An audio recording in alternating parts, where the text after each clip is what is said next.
Hello, my dear English learners, and welcome back to Super English Talks. I'm your host, Jara, and I'm very happy that you're here with me today. Every day, I read your messages, emails, and comments. I love hearing from you. Many of you tell me about your English learning journey, your progress, your goals, and also your struggles. And there's one problem that so many of you talk about again and again. It's a problem that almost every English learner experiences at some point. You understand English very well. You can read articles, listen to podcasts, watch movies, or even understand native speakers talking to each other. But when it's time for you to speak, something strange happens. Your mind goes blank. You open your mouth, but the words just don't come out. You know the words, you've studied them before. You understand the grammar, you've practiced it many times. But when it's your turn to talk, your brain freezes and you can't say what you want to say. If this has ever happened to you, please take a deep breath. Don't feel bad. You are not alone. This happens to so many English learners around the world. In fact, this is one of the most common and most frustrating problems for learners, especially around the B1 level.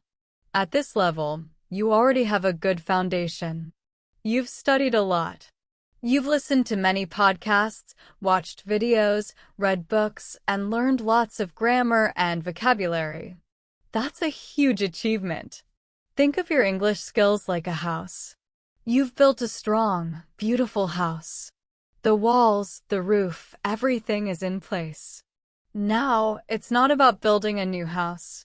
It's about learning how to live in it, how to move around, how to open the door, how to invite other people in. That's what speaking is. Speaking is using everything you already know in a natural, active way. So today, we're going to talk deeply about this topic. We're not just going to share a few quick tips. We're going to really understand why this happens, why your listening and reading skills are so much stronger than your speaking skills, and then build a plan to fix it. Together, we'll explore real stories, simple explanations, and practical exercises that you can try right away. By the end of this episode, you'll have a clear, step-by-step roadmap to turn your passive knowledge into confident speaking. Let me start with a story about my friend Elena. A few years ago, Elena, a talented designer from Italy, came to London to work at a design studio for a few months. Her English looked amazing on paper. She had passed all her English exams with high scores. She could read advanced design books and articles in English. She could also understand everything her colleagues said during meetings. When people discussed complex topics, she understood every word, even the small jokes and expressions that native speakers used. But when her manager asked her a direct question like, "Elena, what do you think of this design?" her mind suddenly went blank. All the words she wanted to use, all the technical terms she knew so well, just disappeared. She would usually say something short like, "It's good," or "I like it," and then feel embarrassed because she knew she could do better. This problem didn't just happen at work. Outside of work, Elena wanted to make friends. She often went out with her coworkers for lunch or for a drink after work. She wanted to join their conversations, but again, she felt stuck. She could understand everything they were saying, but when she tried to join in, her brain froze. She often told me, "Jara, I feel like two different people. When I listen, I'm confident. I understand everything. But when I speak, I feel like a child again." Does that sound familiar? If you've ever felt like Elena, don't worry.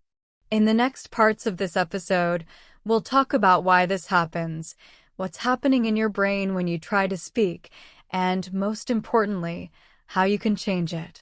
Because the truth is, you already know enough English to speak well. You just need to unlock it to train your brain to move from knowing English to using English freely. And together, we'll learn exactly how to do that. Simplified and expanded version. She listened carefully to everyone's conversations. She laughed when they laughed and nodded at the right moments. But inside, she felt invisible. She had stories to tell. She had opinions to share.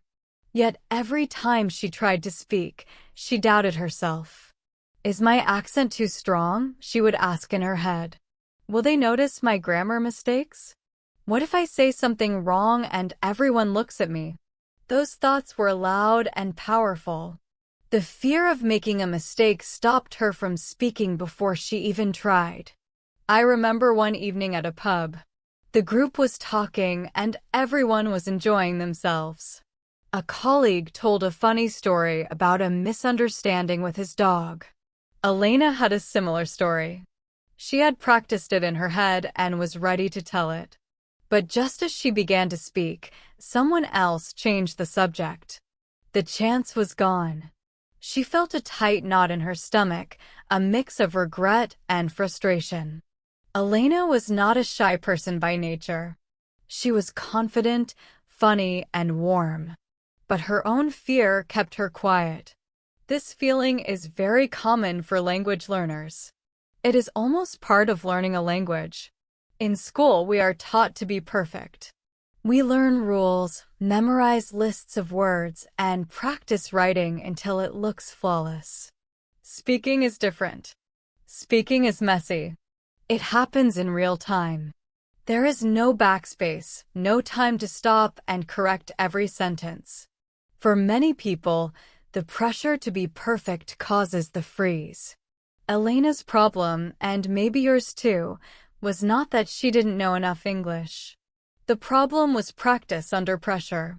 She had become excellent at passive skills, listening and reading. She could understand everything she heard. But she hadn't practiced the active skills enough, speaking and thinking quickly in the moment. Now, think about your own experience for a moment. When was the last time you felt this way? Maybe it happened in a Zoom meeting when you tried to order coffee or when someone introduced you to a new person. Try to remember that specific moment. What were you trying to say? What thought stopped you? Was it one of the fears above? Don't judge yourself, just notice the feeling. This fear is real, but it is not permanent. It is a habit you built over time, and habits can be changed. Here's a simple way to understand the difference between passive and active knowledge. Imagine your mind as a library. Your passive knowledge is like books on the shelves. You know the books are there. You have read many of them. When you listen or read, you recognize the words and ideas easily because the books are on the shelf. Your active knowledge is the ability to take a book down, open to the right page, and read aloud without hesitation. It means you can use the words instantly when you need them. For Elena, the library was full of books about design, business, and life in London. When someone said, "We need to iterate on this design," she understood it immediately because she had read that phrase many times before. The book was on the shelf. But when she needed to speak, she couldn't pull the right book fast enough. Active knowledge means the ability to use your English in real time, to find the right words quickly and say them smoothly, even when you feel nervous or under pressure. Speaking is not just about knowing English. It's about using it instantly, without much time to think. When we speak, we are performing. Speaking is an active skill, while listening and reading are passive skills. Your brain works very differently when you do these two things. When you listen, your brain becomes a detective. It listens carefully for clues, words, tone, rhythm, and context. Then it puts all those clues together to understand what the other person means. It's a very intelligent process. And if you're already at the B1 level, it means you're an expert detective.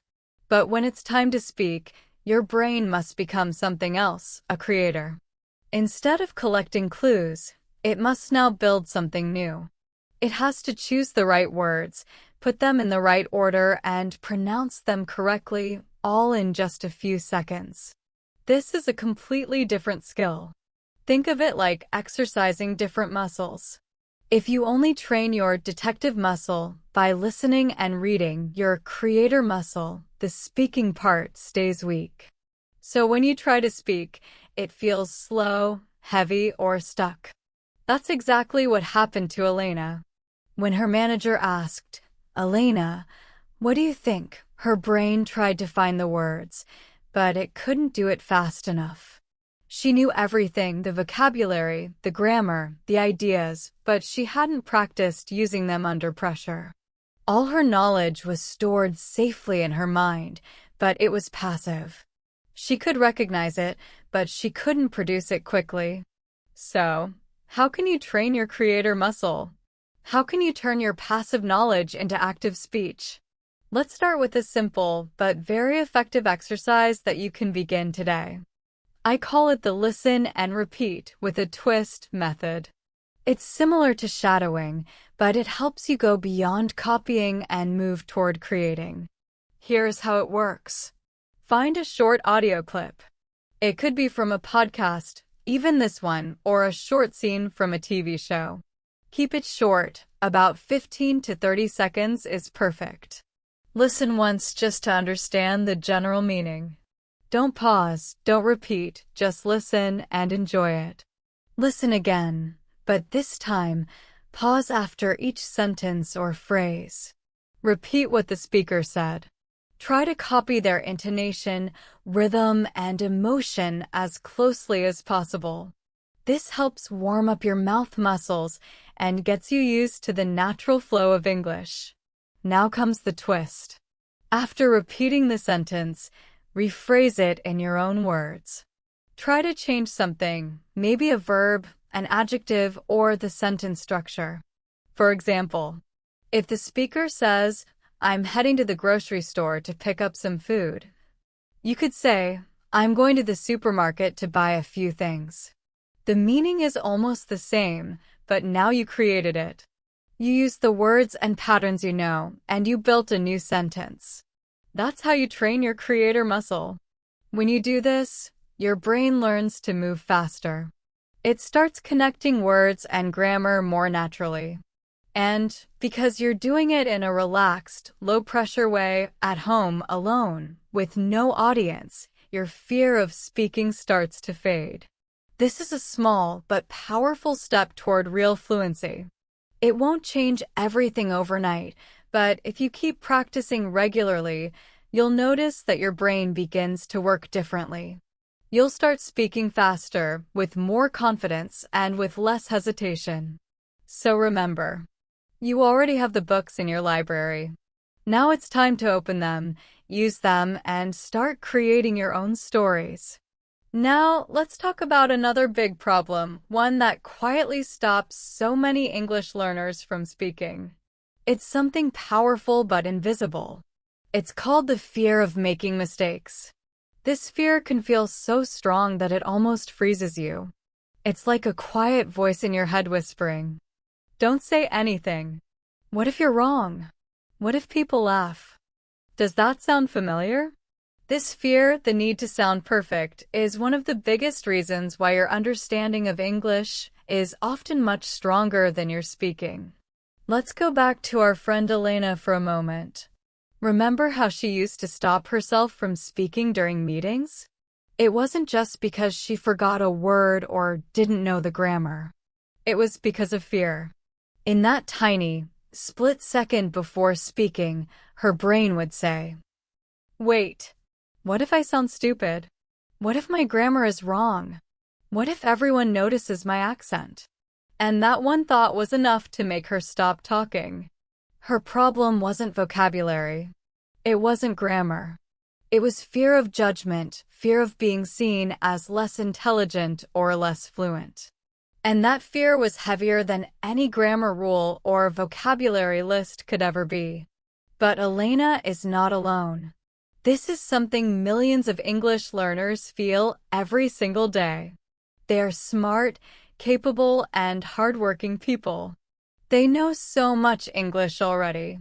But there's this invisible wall between what they know and what they can say. And that wall is built out of perfectionism, the idea that you must speak perfectly or not speak at all. Now, I want to tell you another story. This one is about a student I once taught named Marcus. Marcus was a scientist, a very smart man. His English writing was amazing. He wrote scientific papers in English that were clear, logical, and almost perfect. He could read very advanced research articles and understand every detail. But when it came to speaking, something strange happened. Marcus was afraid to talk to his colleagues at the university cafe. Every day during lunch, instead of joining the group and chatting, he sat alone at a table, scrolling through his phone. He told me once, "I can't just talk. I need to know exactly what I'm going to say before I open my mouth. I feel like I'm performing a role, and if I make a mistake, they'll think I'm not smart." That sentence broke my heart a little. Because Marcus was smart. His writing proved it. His colleagues already knew he was intelligent and talented. But Marcus didn't believe that making mistakes was okay. He believed that mistakes meant failure. Here's the irony. He wanted his spoken English to be perfect, a masterpiece. But he never gave himself permission to pick up the paintbrush. He was waiting to be perfect before he even began to practice. And that's exactly what holds so many learners back. The truth is, perfection is not the goal of learning. Progress is. We have to change the way we think about mistakes. Mistakes are not proof that you're bad at English. They're proof that you're trying, that you're growing, that you're learning something new. Let me give you an example from real life. Think about when you were a baby learning to walk. How many times did you fall? Hundreds. Maybe thousands. But you didn't stop walking because you were embarrassed. You didn't sit on the floor thinking, "Oh no, I fell. Everyone will laugh. I'm terrible at walking." No. You got up, tried again, and each time your brain learned something new about balance, about strength, about how to move your legs and feet together. Falling down wasn't failure. It was practice. And soon, you were walking confidently, then running, then jumping. Learning to speak English is exactly the same. Every time you make a mistake, every wrong word, every strange sentence, your brain is collecting information. It's learning what works and what doesn't. It's adjusting, improving, and getting stronger. So don't be afraid to fall. Don't let that little voice in your head stop you from speaking.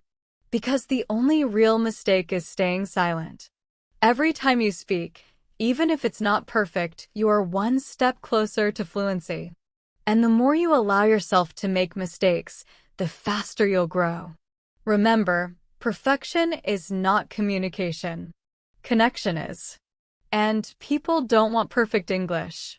They want your voice. When you were a child learning to walk, you didn't give up after falling. You got up and tried again. You made hundreds of mistakes, and because you did, you eventually became a master of walking. Learning English works in exactly the same way. Every time you say a word with the wrong pronunciation, every time you use the wrong verb tense, every time you forget a word and have to find another one, you're not failing. You're collecting information. Each small mistake teaches your brain something new. It learns what sounds natural, what doesn't, and what you can change next time. You're building something called muscle memory, the ability for your mouth and brain to work together automatically.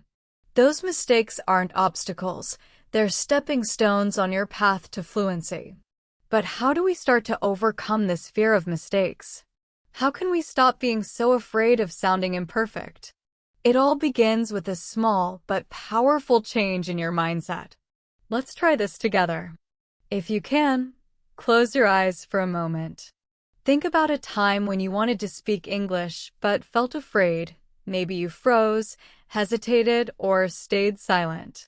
Now, instead of seeing that moment as a failure, try to rewrite the story in your mind. See it as a learning opportunity. It wasn't a bad moment, it was your brain trying to grow. When you think about speaking English, don't imagine yourself giving a perfect performance. Don't focus on flawless grammar or fancy vocabulary. Instead, focus on the simple act of trying, the act of communicating. Your goal in a conversation is not to pass a grammar test. Your goal is to connect with another human being, to share an idea, a thought, a joke, or a feeling. And here's something important to remember. Most people, especially native speakers, don't care about your mistakes. They're not listening for every small grammar error. They're listening to understand you. They care about your message, your energy, your story. They appreciate the effort you make far more than they notice any tiny slip in grammar or pronunciation. So the next time you feel that familiar wave of fear rising inside you, when your heart starts to race and your brain says, "Don't speak, you might be wrong," I want you to quietly say this to yourself. It's okay to make a mistake. It's okay not to be perfect. My goal is to communicate, not to perform. Say it like a small mantra, a gentle reminder. Let those words calm you down and remind you that you're human. You're a learner. You're allowed to make mistakes. That tiny mindset shift from fear to acceptance is your first step toward confidence. It gives you permission to be real, to take risks, and to actually speak. Now, it's time to put that mindset into action. And for that, I want to introduce you to a simple but powerful idea. Your very own personal language lab. What is that? It's a private, safe space, usually your own room or home, where you can speak English freely without any pressure from anyone else. It's your personal practice zone, where you can talk, experiment, and even make hundreds of mistakes and no one is listening or judging you. Think of it like training for a sport. Before an athlete steps onto the field to play in a big match, they spend hours and hours practicing behind the scenes. They run drills. They repeat movements again and again. They make mistakes, fix them, and improve until everything feels natural. You need to do the same with your English speaking. Your language lab is your private training field. It's where you build your confidence and develop that automatic muscle memory that helps you speak easily in real-life conversations. And the best part? You don't need expensive tools, special software, or even a partner. You only need your voice and your willingness to practice. In your language lab, you can talk to yourself out loud about your day. Repeat phrases from your favorite podcast or movie. Record yourself speaking and listen back to notice what you can improve. Pretend you're explaining something to a friend or giving a short presentation. The key is to speak freely and often. Don't worry about being perfect, worry about being brave. Every word you say, even when it's imperfect, is progress. Every sentence builds your confidence. And little by little, your private practice will transform into real fluency in the outside world. So, how can you set up your own personal language lab? Don't worry, it's much simpler than it sounds. You don't need a special room, fancy equipment, or a teacher. All you need is your voice and a few minutes each day. Let's start with the easiest and most powerful method. Talk to yourself in English. Yes, I know that might sound a little strange at first. But trust me, it's one of the most effective ways to improve your speaking. Think about it. You already talk to yourself all the time in your own language. You think about what you're going to do next, what you're feeling, what you need to buy, or something interesting you saw on the news. Now, I want you to start doing that same thing, but in English. You can start small, with everyday activities. For example, when you're making coffee in the morning, talk yourself through the steps out loud. Okay, First, I need to get my coffee mug. Now I'm filling it with water. Then I'll heat it in the microwave for 2 minutes. It doesn't have to be perfect. You don't need fancy grammar or big words. The goal is just to hear your own voice in English and get your mouth and brain working together to form sentences naturally. This kind of practice is low pressure. There's no one listening, no one judging. You're just practicing how to find words quickly and put them in order. Another easy thing you can do is describe the things around you. As you walk through your home, point to objects and name them. For example, this is the table. The lamp is on the table. The window is big. Once you feel comfortable, you can add more detail. The big brown table is in the living room. The small white lamp is on the table. This isn't just about remembering vocabulary. It's about training your brain to think in English. You're teaching yourself to connect English words directly to real things and ideas around you without translating in your head. It's a gentle, natural way to change your brain from being a detective, someone who understands English, to being a creator, someone who uses it. Another fantastic way to use your language lab is to describe your day in English. You can do this anytime, but one of the best times is before you go to bed. Take just 5 minutes and talk about what you did that day. For example, today I woke up at 7. I ate breakfast. Then I went to work. I had a busy day. I talked to my friend at lunch, and after work, I went for a walk. Keep it simple. If you forget a word, don't stop. Try to explain it in another way. For example, if you can't remember the word frustrating, you could say, "My work was a little difficult today. It made me feel bad." That's okay. You don't need to know every word. You just need to learn how to keep talking, even when you don't know exactly what to say. That skill, staying calm and finding another way to express yourself, is one of the most powerful habits you can build as a speaker. Your goal is not to be a walking dictionary. Your goal is to be resourceful, to communicate your ideas using the words you already know. That's what real communication is. Another fun activity for your language lab is role-playing. You can imagine different real-life situations and practice how you would respond. For example, imagine you're at a coffee shop. The barista asks, "What would you like to drink?" You could answer, "Hi, can I get a cappuccino, please?" Imagine a friend asks, "What are your plans for the weekend?" You could reply, "I'm going to visit my parents and maybe watch a movie." You can even play both parts of the conversation. Ask the question and then answer it yourself. It might feel funny at first, but it's incredibly helpful because it prepares your brain for real conversations. When similar moments happen in real life, your brain will already know what to do. It's like you've already practiced the scene. The most important thing to remember about your personal language lab is this: there is no judgment here. There are no grades, no mistakes, and no pressure. It's your safe space to speak freely. Every word you say counts as practice. Every time you open your mouth, you're building confidence. The more you talk to yourself, the more comfortable you'll feel hearing your own voice in English. Over time, you'll notice that speaking becomes more natural, your sentences will come faster, your words will flow easier, and that nervous feeling will slowly fade away. Your language lab is a place of freedom, growth, and progress. And the only tools you need are you and your voice. As you keep practicing in your personal language lab, something wonderful will start to happen. You'll begin to feel more comfortable, more confident, and less afraid of what might come out of your mouth. At first, it might still feel strange to speak out loud by yourself.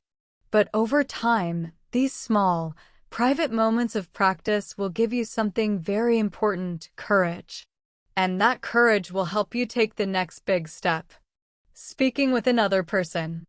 I know this idea can sound scary. Even the thought of talking to someone, especially in another language, can make your heart beat faster. But this step is essential if you want to truly grow. And the secret is simple. You just need to find the right person or people to practice with. Let me tell you about one of my students, a kind and hardworking man from Japan named Kenji. Kenji was doing everything right. He listened to English podcasts every day. He watched movies in English. He even created his own little language lab. He would talk to himself while he cooked dinner. His listening skills were excellent, and he could understand almost everything I said in class. But when I asked him if he had a language partner, someone to actually speak English with, he just smiled shyly and shook his head. He told me, "My English isn't good enough yet. I don't want to waste anyone's time." Kenji truly believed that he had to be perfect before he could start having conversations. He was afraid of making mistakes or embarrassing himself in front of other learners. Because of that fear, all his knowledge stayed locked inside. He could understand everything, but he couldn't use it freely. One day, I gently encouraged him to try a language exchange app just to see what might happen. I told him, "The people on these apps are just like you, Kenji. They're learning too. No one expects perfection. It's a supportive place." Kenji hesitated for a while, but finally, he decided to give it a try. He downloaded an app and soon met a young woman from Mexico named Anna, who was learning Japanese.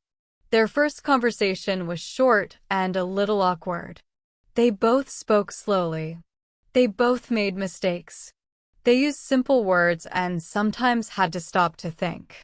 But that was the beauty of it. They were both learners. They understood exactly how the other person felt. When Kenji forgot a word in English, Anna helped him. When Anna forgot a word in Japanese, Kenji helped her. They weren't teachers. They were partners, equals, helping each other grow. There was no judgment, only kindness and patience. Over time, something amazing happened. Their conversations became longer and more natural. They started talking about their hobbies, their work, and their families. Kenji wasn't just practicing English anymore. He was building a real friendship. He realized that the goal wasn't to speak perfectly. The goal was to connect. He stopped worrying so much about grammar and started focusing on what really mattered, sharing ideas, emotions, and stories. That change in focus transformed everything for him. Kenji's confidence grew quickly because now he had positive feedback from a real person. When Anna smiled, laughed, or understood him, it gave him motivation to keep going. It was no longer just him talking to himself in his kitchen. It was a real, human connection. So, how can you find your own Anna? The good news is that the world is full of opportunities to meet people just like you, learners who also want to practice, share, and grow.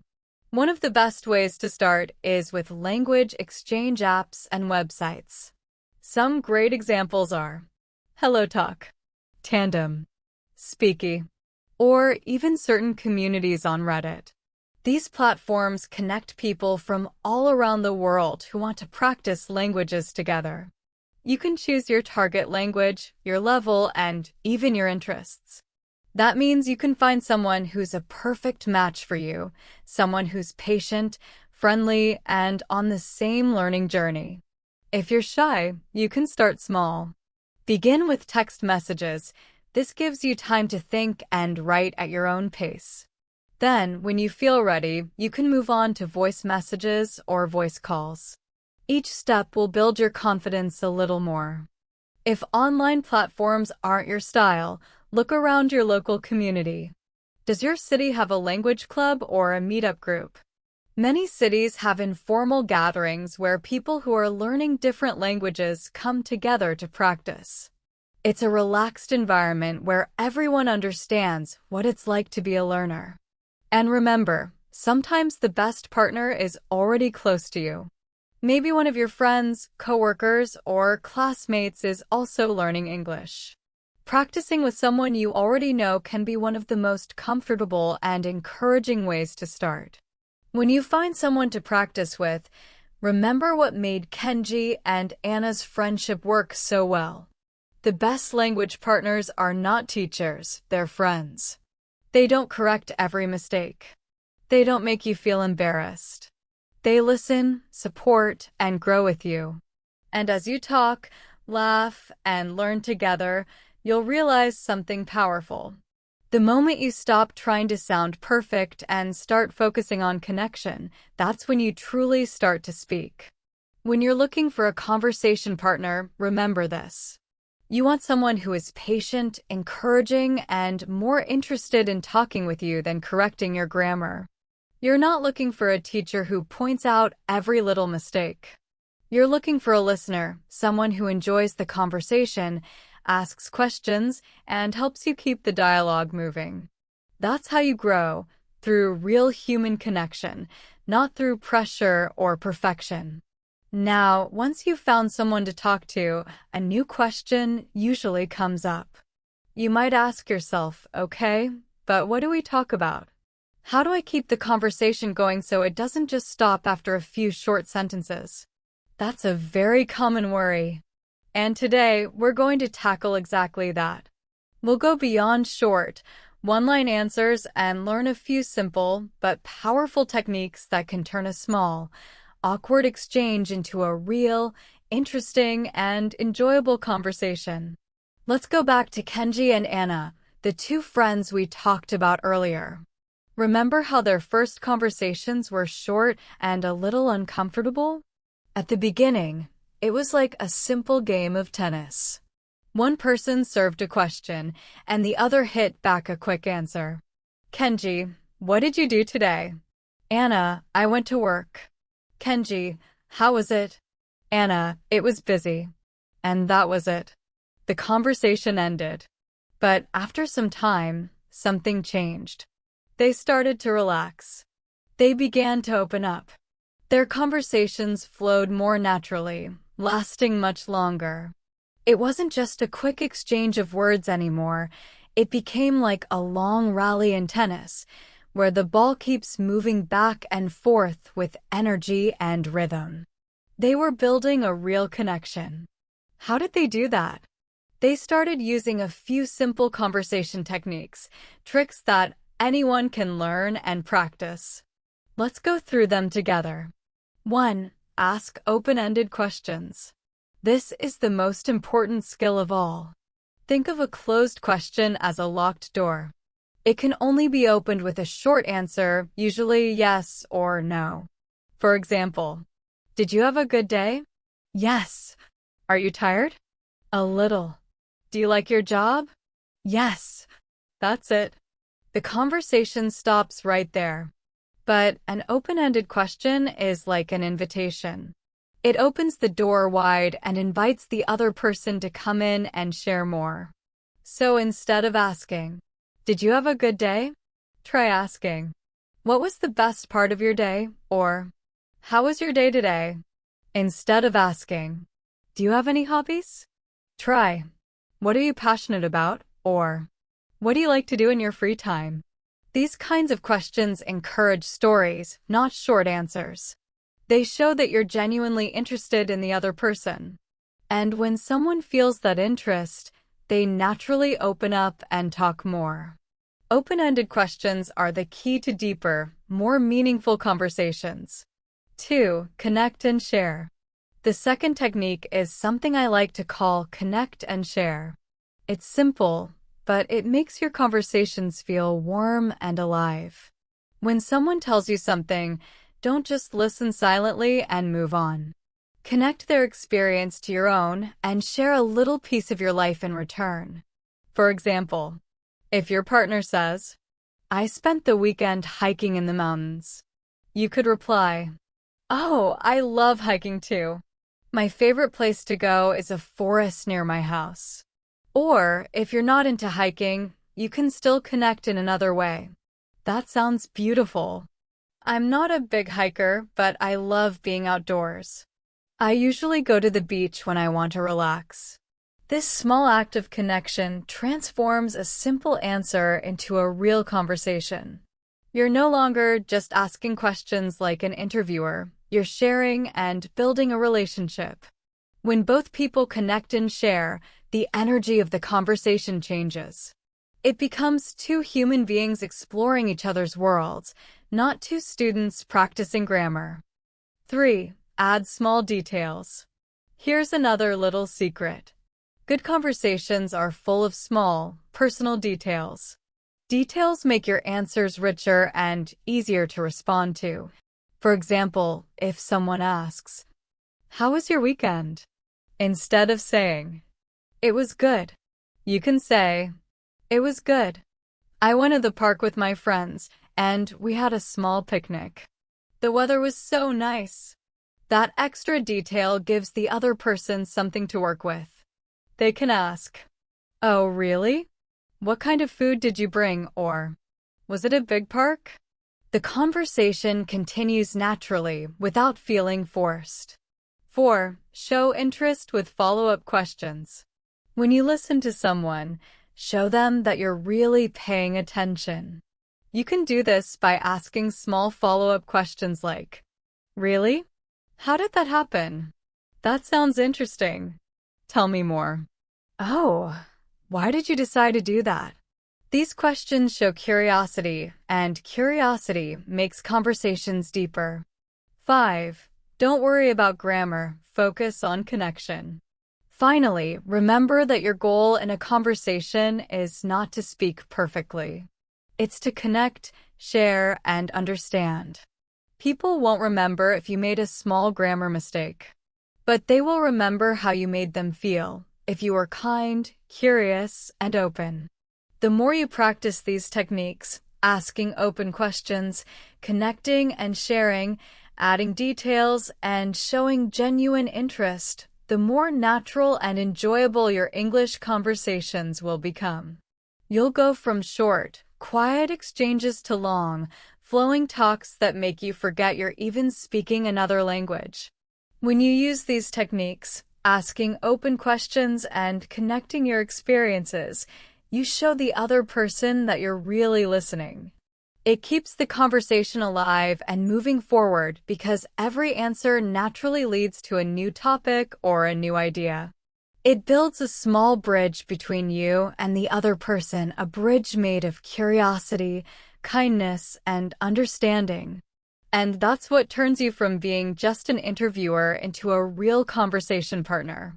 You're no longer just asking questions and collecting answers. You're creating a flow, a natural back-and-forth exchange of thoughts and feelings. 3. Use filler phrases and sounds. Now, let's talk about another powerful but often misunderstood technique. Using filler phrases and sounds. Many English learners think that silence during a conversation is a bad thing, that if you pause, it means you're not fluent. But that's not true at all. Even native speakers pause all the time. When they need a moment to think, they don't just go silent. They use little filler words or expressions to fill the space while their brain catches up. And these are completely normal. They're part of what makes your speech sound natural and human. Here are some common examples of filler phrases you can use when you need a second to think. That's a good question. Let me think about that for a second. I'm not sure, but I think. Well, these might seem small or unimportant, but they make a big difference. They show that you are thinking carefully about what to say, not that you don't know anything. They also give your brain an extra second or two to find the right word from your English library. So instead of freezing in silence, you keep the rhythm of the conversation going smoothly. And guess what? These little pauses make you sound more relaxed, confident, and authentic, like a real native speaker having a natural chat. 4. Ask for clarification. Here's another important point, one that many learners forget. It's completely okay to ask someone to repeat or explain something. Even native speakers do this all the time. They don't understand every single word in every conversation, and neither do you need to. If you didn't catch what someone said, instead of just smiling and nodding, it's much better to ask politely for clarification. You can say things like, "Could you say that again, please? Sorry, what does that word mean? I didn't quite get that. Could you explain a little more?" These small phrases are incredibly powerful. They show that you are actively listening and that you care about understanding the person. And asking for clarification also helps prevent confusion or miscommunication. It's not a sign of weakness, it's actually a sign of a good communicator. Good speakers care about clarity, not perfection. Your practice task. So, for your practice today, I want you to try something simple but effective. The next time you have a conversation, whether it's with a friend, a language partner, or even when you're talking to yourself in your language lab, choose one of the techniques we've talked about today. It could be asking an open-ended question, using a filler phrase when you need time to think, or connecting someone's story to your own experience. Just pick one and focus on using it a few times during your next conversation. It doesn't have to be perfect. The goal isn't to speak like a native speaker immediately. The goal is to train your brain to think of conversation as a way to connect, not as a grammar exam. Every time you do this, you're teaching your brain that English speaking is about interaction, not inspection. Now, as you keep practicing these techniques, you'll probably face another very common and frustrating challenge, that moment when you need a specific word, but it just won't come to your mind. You know the word. You've heard it before. You've read it 100 times. You can almost see it in your head, but it refuses to come out. It's like your brain suddenly freezes or gets stuck in a traffic jam. I want you to know that this feeling is completely normal. It happens to everyone, even native English speakers. Yes, really. We all have moments when a word is right on the tip of our tongue, but we just can't remember it. But for English learners, this moment can feel extra stressful. You might start to panic. You might worry that the other person is getting impatient or bored. And that little voice in your head might say, "Ugh, I can't do this. I should just stop talking." But please don't stop. That moment of blankness is not failure. It's part of the process. In fact, it's a perfect opportunity to practice one of the most useful speaking skills of all, thinking creatively and keeping the conversation alive, even when you forget a word. But don't give in to that feeling of panic. There's a simple, effective, and completely natural way to handle those moments when your brain suddenly forgets a word. It all comes down to one key idea: be resourceful, not perfect. I remember a wonderful moment with a new friend who was learning my native language. We were having a fun conversation about cooking, sharing recipes, favorite dishes, and kitchen tools, when she suddenly got stuck. She wanted to tell me about a kitchen tool, but she couldn't remember the word. She started describing it instead. It's a long metal thing with holes in it that you use to drain pasta. She was talking about a colander, but she couldn't remember the word. Now, instead of freezing or giving up, she did something beautiful and smart. She smiled, made a motion with her hands as if she were shaking water out of a bowl, and said, "You know, the thing you use for pasta to make the water go away?" I immediately understood. We both laughed, and I gave her the word colander. But here's the important part: our conversation didn't stop. It actually got better. That small, human moment, her trying, me understanding, created a deeper connection between us. She wasn't focused on being perfect. She was focused on communicating her idea, and that made all the difference. Be resourceful, not perfect. So when you find yourself in that same situation, when your brain goes blank and the right word just won't come, remember her example. Don't panic. Just be resourceful. Here are a few practical strategies you can use, and you can even practice these in your personal language lab. 1. Describe the word with simple language. This is the most powerful tool you have. If you don't know the exact word, describe what it is, what it looks like, or what it does. You might not remember colander, but you can say, "It's a big bowl with holes in it." You use it to wash vegetables or drain pasta. Or if you forget the word subway, you can say, "It's the train that goes underground in the city." By describing the word, you're not just helping the other person understand you, you're also training your brain to think in English. You're building mental connections between ideas and words, and you're learning to express yourself creatively with the vocabulary you already know. This is one of the best ways to make your English more flexible and natural. 2. Use gestures or pantomime.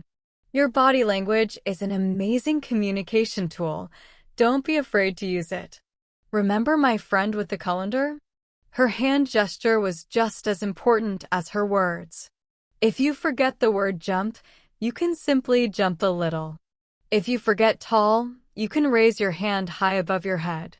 This isn't a sign of weak English, it's a sign of strong communication. You're showing that you are determined and creative, and most people will find it charming and impressive. Plus, gestures often add a little humor and warmth to the conversation.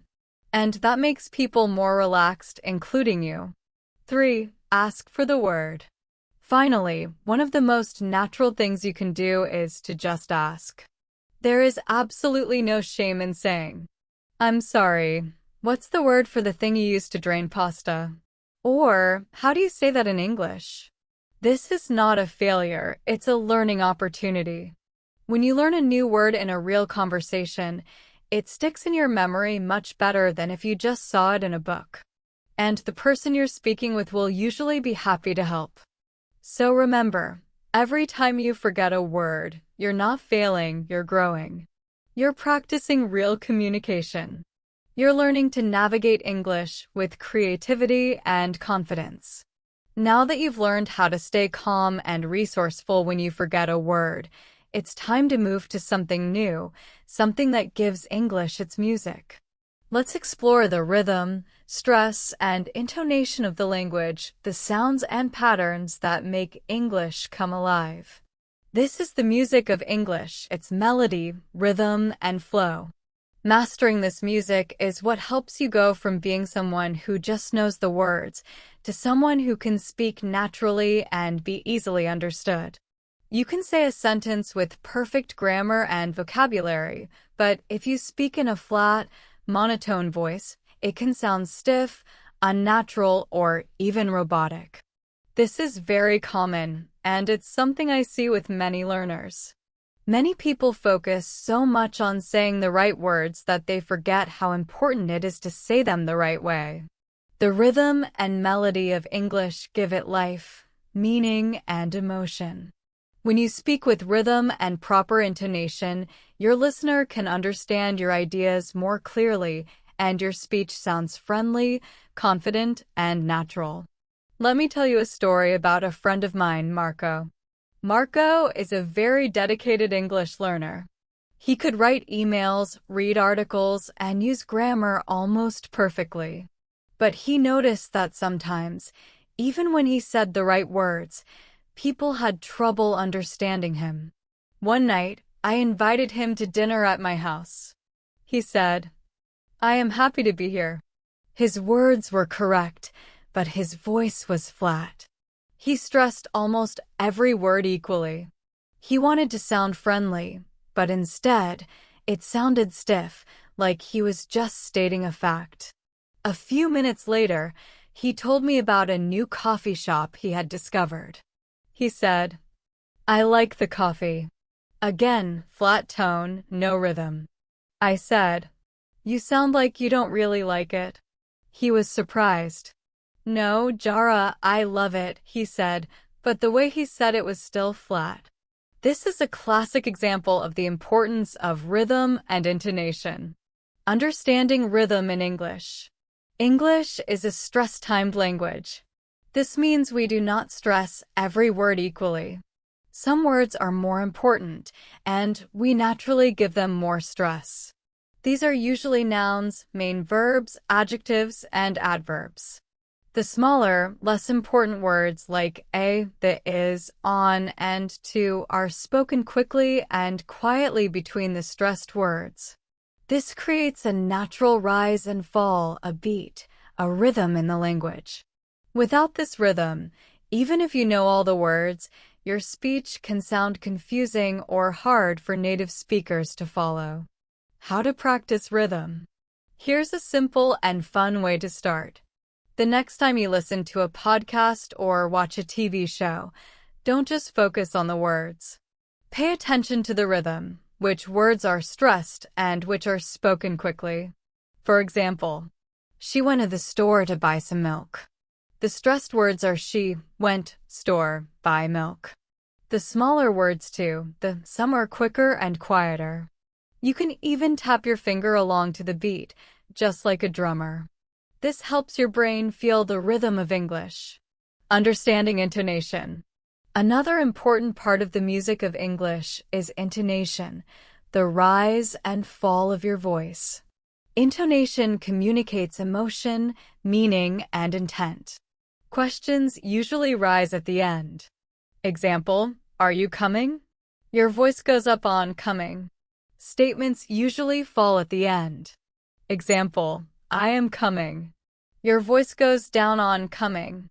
You can practice intonation by taking a simple phrase and saying it in different ways.